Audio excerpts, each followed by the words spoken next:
Today on the channel, I'm going to show all of you how to wire up your auxiliary switches, where they're located, and where the pigtails are inside your engine bay on your Jeep Wrangler JL.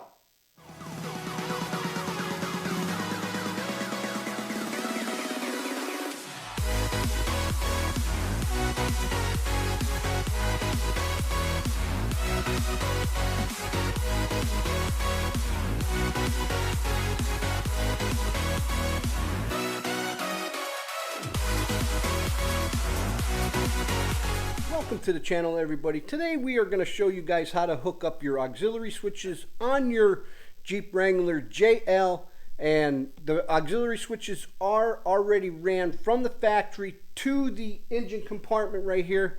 And if you do follow the channel, you know that we put on a set of trail mirrors from Boosted Auto, and what we are hooking up are these trail lights that are integrated in the mirror, and right in here, which we already ran the wiring for the trail mirrors on each side, and we wanted to hook them up to our auxiliary switches, which are inside here. Let me turn a little bit of light on for you. There you go. We wanted to hook up our auxiliary switches, or those trail lights, right to here, where there are 4 auxiliary switches. And then what we're going to have to do is program them into our system here, just to let the auxiliary lights know when we want them on, how we want them on, and how they operate and stuff like that. And the Yip Yip got himself a duck.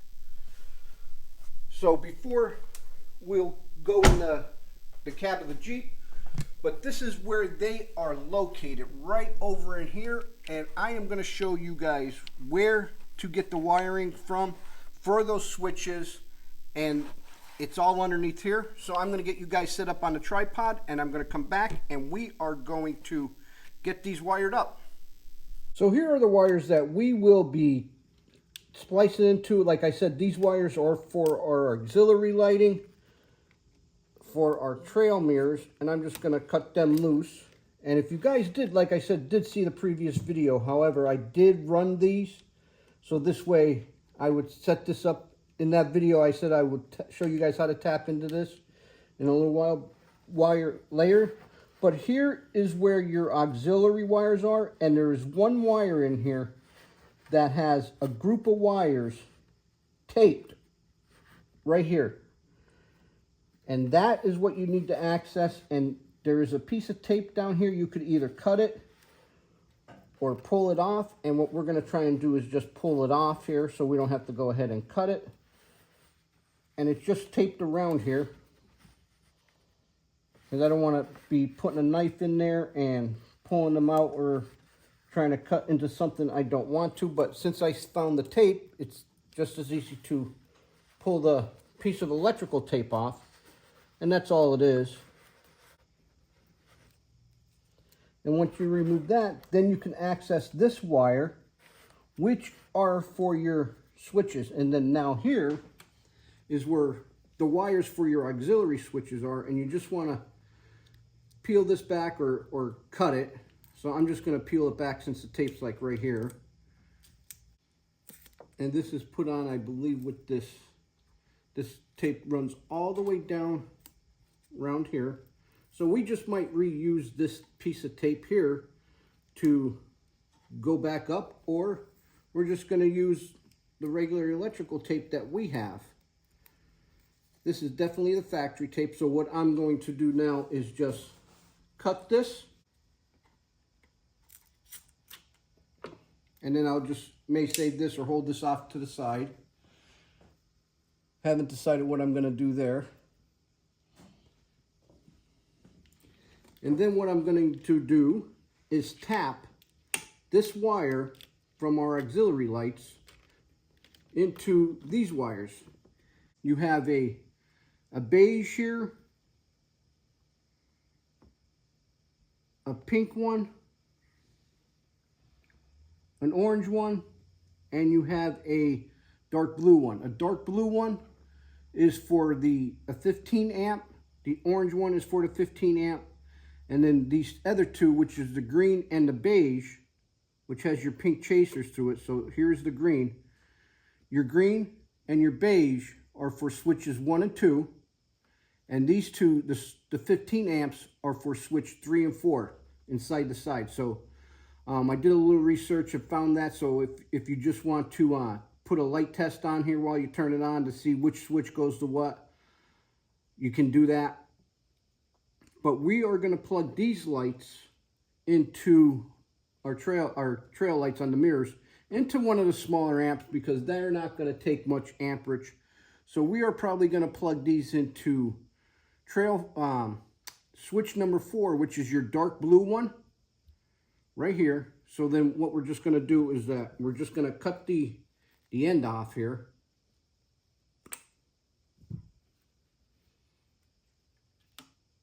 And then all we got to do is pull this back or strip this wire back.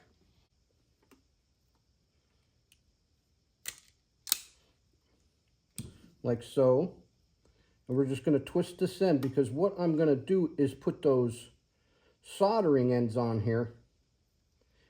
You could put connectors on here which will connect to the, so you could plug them in and plug them out, so this way you guys don't have to keep cutting the wiring back. So we're going to do this a little bit more here. And they do give you plenty enough wiring, so if multiple times if you want to swap out your switches, you can. Or switch out your accessories if you want to cut the wiring, you could.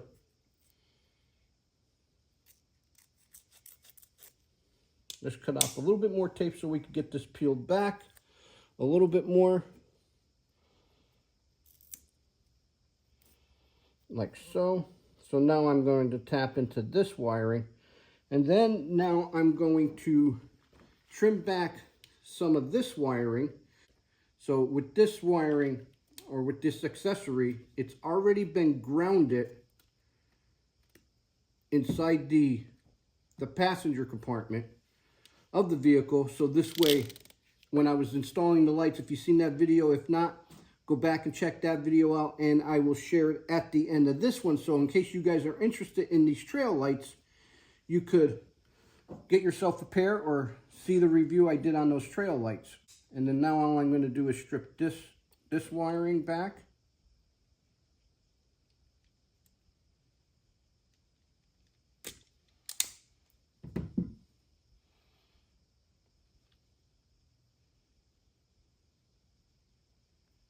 And I'll twist these two wires together.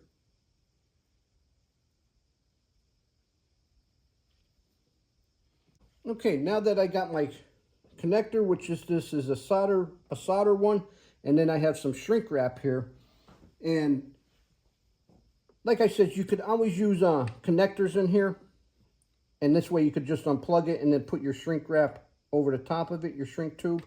But first, we're just going to hardwire these with the connectors. So first, I'm going to slide my shrink wrap over the top of this, and then I'm going to slide my connector over this wiring down far enough. And then what I'm going to want to do is twist these together.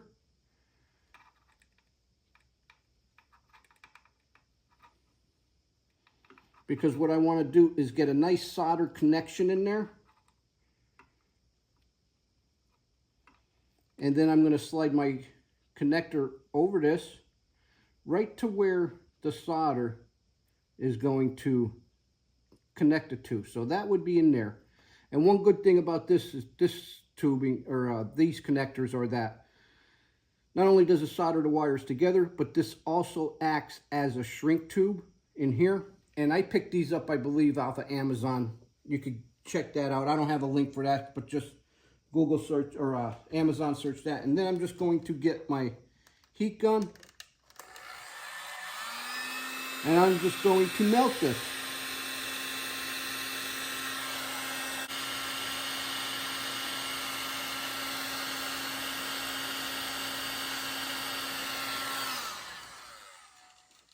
And you'll start seeing the solder level itself off.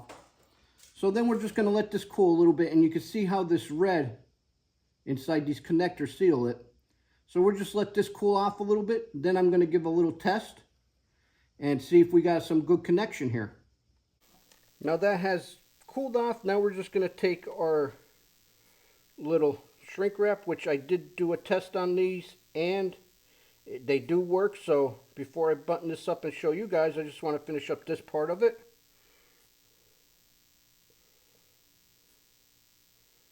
So now I'm just getting my waterproof connection here. And once again, I'm just going to shrink wrap that.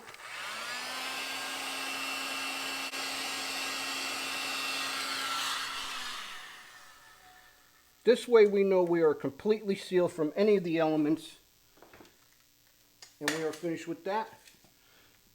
And then the only thing left to do is finish wrapping this all up, tying this up. And these are connected. Like I said, my lights on the mirrors are grounded inside the cab. So, but if you were to hook up a different accessory, which we are going to, so you guys might want to subscribe so you can see what accessories we are going to be hooking up here. There are different grounding points here that you can ground your accessories. So if you put a light bar on here, or any A-pillar lights, or any kind of accessory lighting, if you need grounding points, there are grounding points around here, and it's all right here, so it's easy. You just got to run the wiring here, and you could do it here, and there's plenty of room in here that you can hook up your accessories. So I'm going to button this up, and then I'm going to take you inside the cab and show you some of the settings. Now we're in the vehicle, and we want to set our auxiliary switches, because you could set them to where they could work off the ignition, or they could work off the battery. So first what we're going to do is we're going to start the vehicle up. And as you guys know, that this is the hybrid, and then it's going to go through its sequence mode. And once you get it to here to access your auxiliary switches, we're going to click on vehicle, and then what will come up is all of this, and then you want to cycle down through here to aux switches. Once you get to aux switches, you're going to click on that. And here will be your list of your aux switches, 1 through 4, that are located down there. And then once you find the one that you've hooked up to, which we've hooked up to aux switch 4, we're just going to touch that. And then here, this will come up, and it will ask you, how do you want it hooked up? Do you want it hooked up latching? So if you don't want latching, means is you push it once, it'll stay on. Push it again, it'll go off. So if you want it here, momentarily, means that if you push the switch and hold it, it'll stay on, and when you let go, it will go off. So we are going to keep it set on there as latching, because that's what it is set at. So then all we're going to do is go back, and here is up in here is where it says ignition or battery. Recall last state, meaning what it was at last time, at the last thing. So we're going to keep it on ignition, and we're going to keep it on last state. And we're pretty much well set with that. So from the factory, that these are set at an ignition. When you push it, it comes on. You turn it off, it goes off. So then just to exit out of that, we are going to go back to our home screen. And then now we are going to turn the vehicle off.